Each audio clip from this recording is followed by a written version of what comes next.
Kami dari kelompok 1 akan menjelaskan tentang lipid.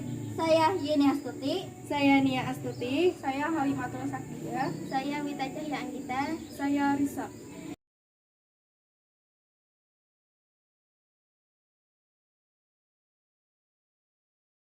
Pengertian lipid. Pernah nggak sih mendengar kata lipid? Lalu apa sih lipid itu? Ya, lipid adalah lemak.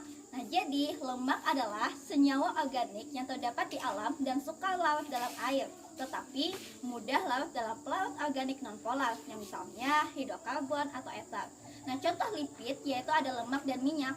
Tetapi selain itu juga ada jenis lipid lainnya seperti asam lemak dan steroid. Lanjut, untuk mempelajari secara jelasnya, simak penjelasan berikut ini. Baik, kita masuk ke jenis yang pertama, yaitu asam lemak. Asam lemak merupakan asam organik yang berasal dari hewan atau tumbuhan. Asam lemak terdapat dalam bentuk asam karboksilat dengan rantai karbon yang panjang dan mempunyai rumus umum sebagai berikut. Berdasarkan kejenuhan ikatannya, asam lemak dibagi menjadi dua.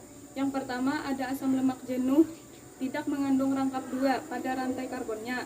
Dan yang kedua asam lemak tidak jenuh, yang mengandung ikatan rangkap dua pada rantai karbonnya. Contohnya ada dalam tabel berikut. Berdasarkan proses sintesisnya, asam lemak dibedakan menjadi asam lemak esensial, yaitu asam lemak yang tidak dapat disintetis oleh tubuh dan hanya diperoleh dari makanan. Sedangkan yang kedua asam lemak non-esensial, yaitu dapat disintetis tubuh.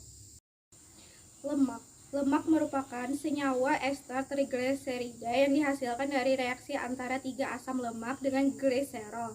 Gliserol adalah senyawa alkohol yang memiliki 3 gugus hidroksil. Berdasarkan bentuk fisiknya, lemak dibedakan menjadi dua, yaitu lemak dan minyak. Untuk mengetahui perbedaan lemak dan minyak, simak tabel berikut. Proses hidrogenasi mengubah asam lemak cair menjadi asam lemak padat yang biasa dimanfaatkan untuk membuat margarin dan minyak. Lemak dapat mengalami reaksi hidrolisis dan reaksi oksidasi. Hidrolisis lemak dengan basa kuat menghasilkan gliserol dan garam asam lemak yang biasa disebut sabun. Proses keteknikan yaitu reaksi oksidasi lemak atau minyak yang menimbulkan rasa bau tidak sedap.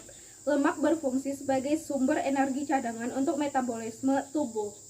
Fosfolipid atau fosfatidat adalah gliserida yang mengandung fosfor dalam bentuk ester asam fosfat. Pada umumnya, fosfolipid terdapat dalam sel tumbuhan, hewan, dan manusia.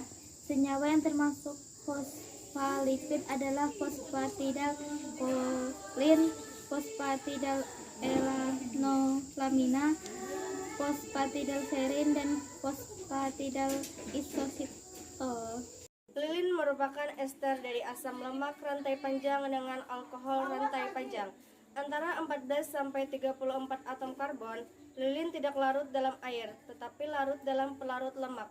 Pada tumbuhan dan hewan, lilin berfungsi sebagai lapisan pelindung atau penahan air. Lilin diperoleh dari lebah madu, paus, dan lumba-lumba.